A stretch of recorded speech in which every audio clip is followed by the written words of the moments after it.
So, what is the Student Graduate Workers Union?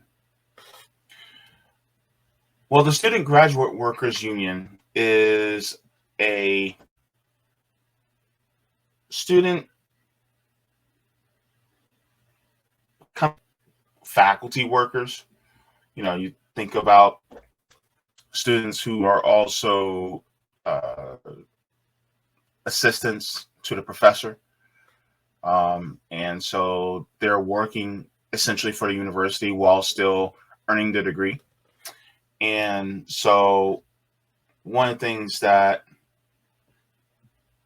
they do not have or did not have was a union.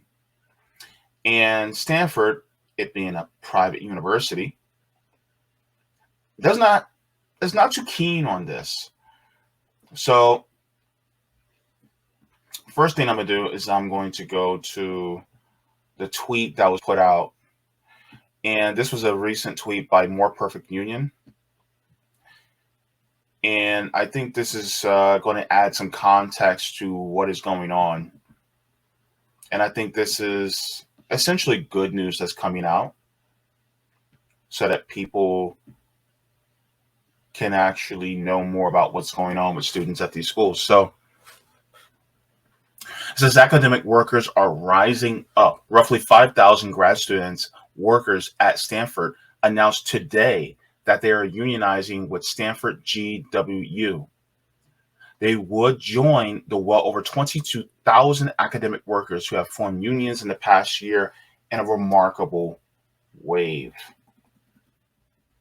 Graduate student workers argue that the university's role as an academic institution, an employer, and a landlord gives administrators control over nearly every aspect of students' lives, stifling individual advocacy efforts. So this is what's going on. And this is a tweet by the Stanford SGWU.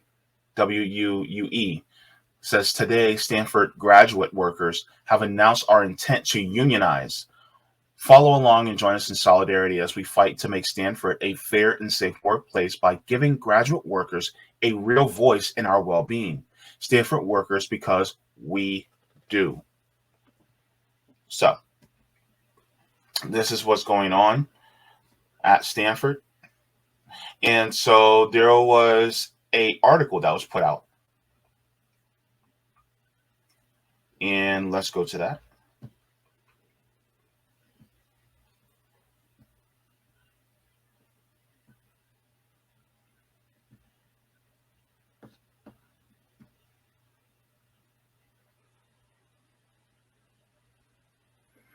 All right.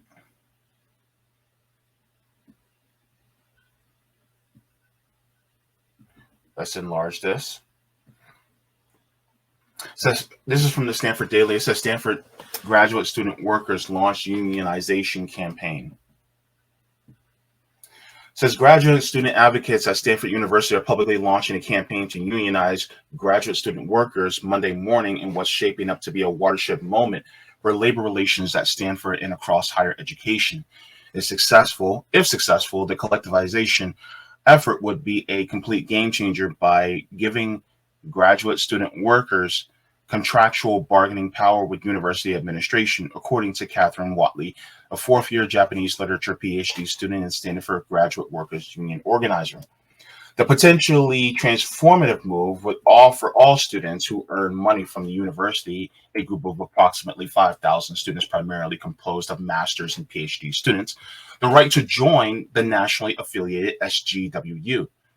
The interest in launching a union at Stanford comes amid a rising tide of graduate student union momentum at peer institutions across the country. Following a ruling by the National Labor Relations Board, the NLRB, in 2016 that enshrined the right of all graduate student employees to organize and collectively bargain with their academic institution, student workers at the 6 of the top 10 universities in the country have launched unions at their respective schools. The push for incentivized organizational power at Stanford through unionization is rooted in concerns over what organizers see as an inherently asymmetrical power dynamic between graduate student workers and the university. So basically, and this kind of goes into what I talked about, I see as a issue, especially with a lot of higher ed, is that these students who are working and actually providing for the university, it's like, okay, either here's my thing. It's like either give them a free ride once they start to work for you or pay them. Because I don't think it's honestly fair that they're working and then on top of it, they don't have a say in, how the university treats them. You know what I mean? It doesn't make sense. And so my thing is, if they're going to be working, then they need either to have a say as well as in how much they get paid, or you're going to give them a free ride from then on out. It's like one of the two, because they're literally helping to teach your other students. You know what I mean? They're literally helping your school run. So to see and say, nah, we don't need that, it just doesn't make any sense to me. You know what I mean? So that's just something that I feel strongly about. And so, yeah.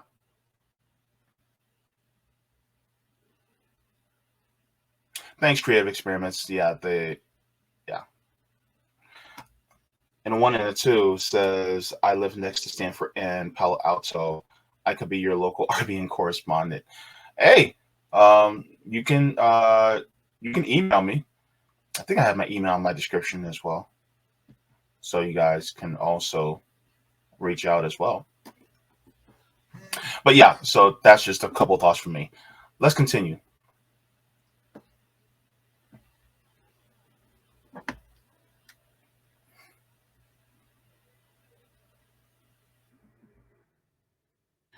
Watley cited housing as an example of the unique relationship between graduate student workers and administration at Stanford. Because of high-priced housing markets in the Bay Area, students often have no feasible option other than to live on campus, giving the university giving the university a unique amount of power as both landlord and primary employer of graduate student workers. This reminds me of those company towns. You guys ever heard of company towns? Like back then, what a company would do is that they would basically have, it's exactly implied in the name, a company town. And so you buy food from the company, rent directly from the company, your kids go to school basically with company schools. The corporation owns everything, right? And so this reminds me of company towns and how, well, if you have a problem, it's like your only choice is to go hungry and go and be homeless. And that's not right. Right. And that's, yeah, Raziel the Great says they still have them. Yeah. So that's the problem. And so if people don't have the means to organize, and if you're making it so that they can't organize, then you're really at the mercy of these corporations. And like Sabby Sabs always says that these universities are a business. Their goal is to make money. It's like the fiduciary responsibility is always to make profit. Everything else comes after. And that's how it is with corporations as well as a lot of these higher education schools. Their fiduciary responsibility is to the shareholders, or how do they say in collegiate terms, to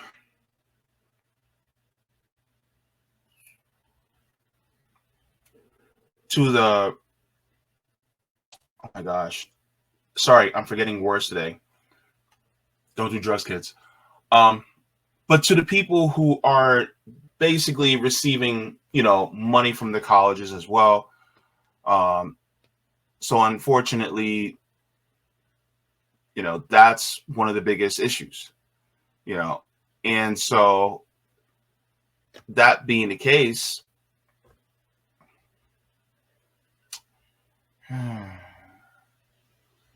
it's never about the actual student. It's never about the community. Endowments. Yeah. Thank you so much, Razio. So it's that's what it's about. Yeah. And a 182 says Stanford University is its own town. It seems to have separated from Palo Alto at some point. Thanks for that. Yeah, unfortunately, that's the way it is. But let's get more deeper into this as well.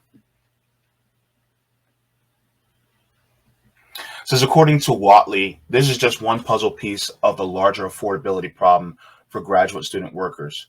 A persistent issue Watley said the university has failed to adequately address. She added that the graduate students have attempted to advocate for change through the means provided by Stanford, such as Graduate Student Council, GSC, but they have just not seen any of those channels have worked.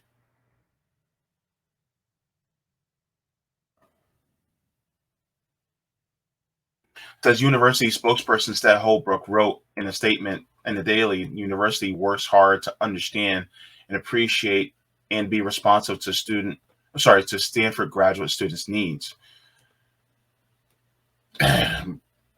Bullshit. Quote, to that end, the university has taken a number of actions in recent years, including 12 months of funding each year for at least 5 years, expanded supplemental need-based support, and 100% coverage for the Cardinal Care health insurance premium for doctoral students. With regard to assistantships, it is important to note that the minimum assistantship for the 23 to 24 academic year represents a base rate of pay. Many doctoral students receive more.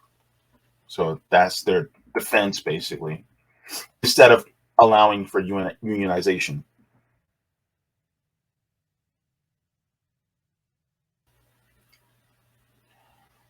Says for many graduate student workers, the university plays several roles as PhD students. Individuals are required to earn funding for their studies through research assistantships or teaching assistantships.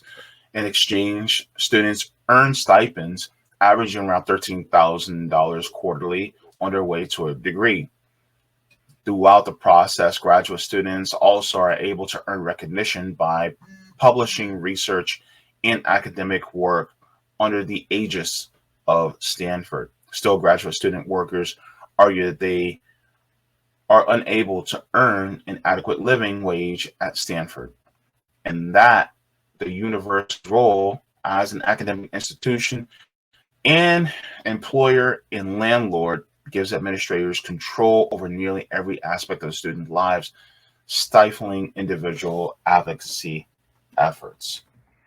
Honestly, a school should not have this much power over a student. It's not right.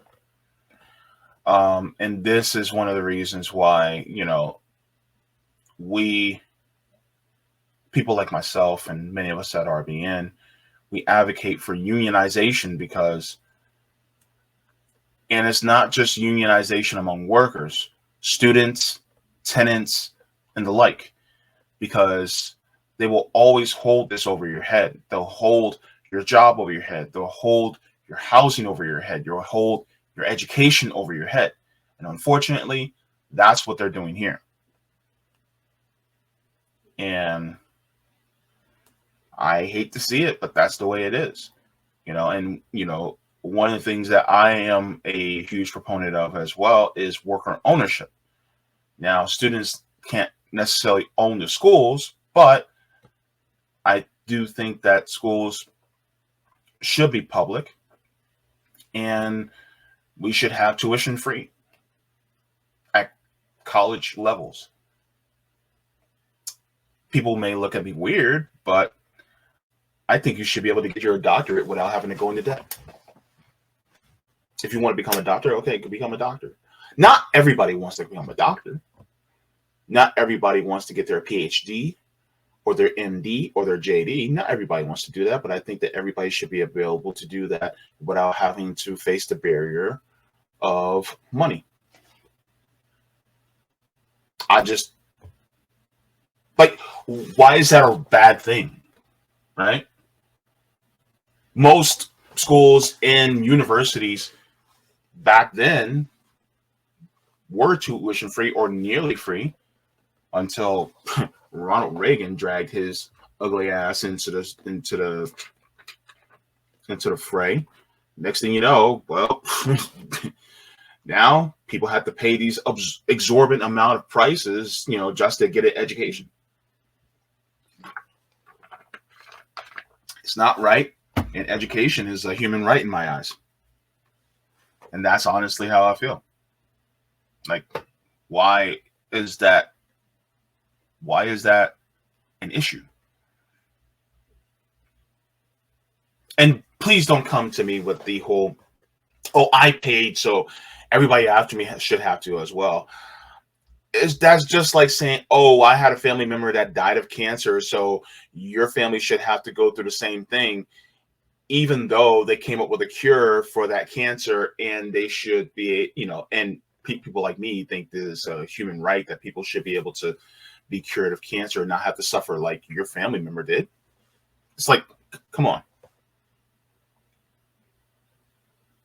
Why is this an issue?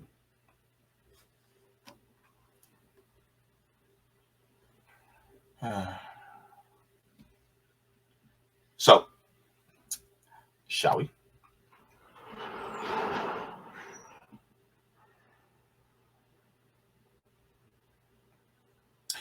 It says part of what makes public support of unionization so daunting for Stanford students, and why representatives from the SGWU say their group has worked so furtively, I can't say words today, furtively towards unionization, is the university's track record as a stark opponent of unionization. According to Good, Stanford has its own willingness to fight tooth and nail against budding union efforts. In 2016, Stanford signed on to a legal challenge against student unionization, arguing that collective bargaining intrudes upon the academic freedom of private universities, and that it could worsen relations between students and administration. How so, though? Because the thing is that that they can't have more control over them? That they can't dominate over them? See, I think here's the problem with what they're thinking, or they think that may be the problem. They're thinking if students are able to unionize at their schools and dictate the terms and how they're able to work, then they'll say, well, if we can do this here, then we can do this at our jobs too. If we can democratize the student worker body, then we can democratize our workplaces too. And is that a bad thing? To somebody like me, absolutely not. It's not a bad thing. To somebody like them, whose their fiduciary role, their fiduciary duty is to profit first, teaching second. Well, of course, they don't want to do that. They don't want to give students more power. They want to give more power to the administration, which tells me everything I need to know about schools like Stanford.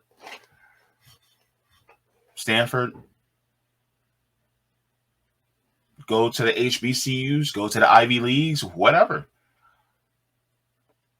They all have a fiduciary responsibility to their shareholders, I guess. But yeah. So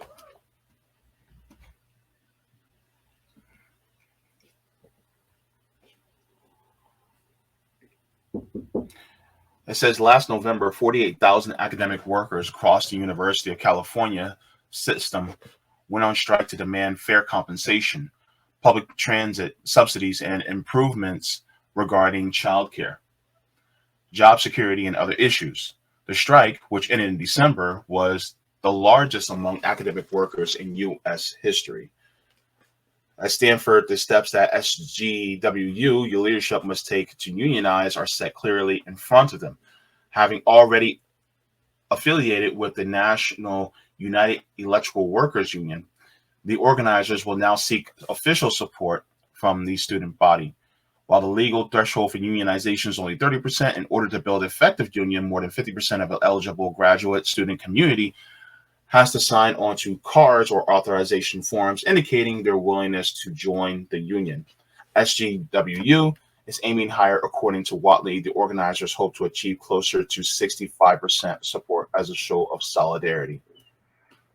So I hope that the people, these graduate students are able to not only form a union, but come together and really show that you just can't dictate to us, everything about our lives, whether it's our work, our schooling, and then on top of that, our lives as far as living.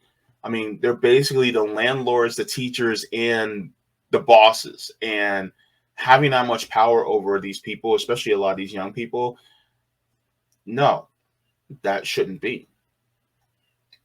And so really appreciate, them getting together and trying to do this, because this is something I think that is absolutely necessary.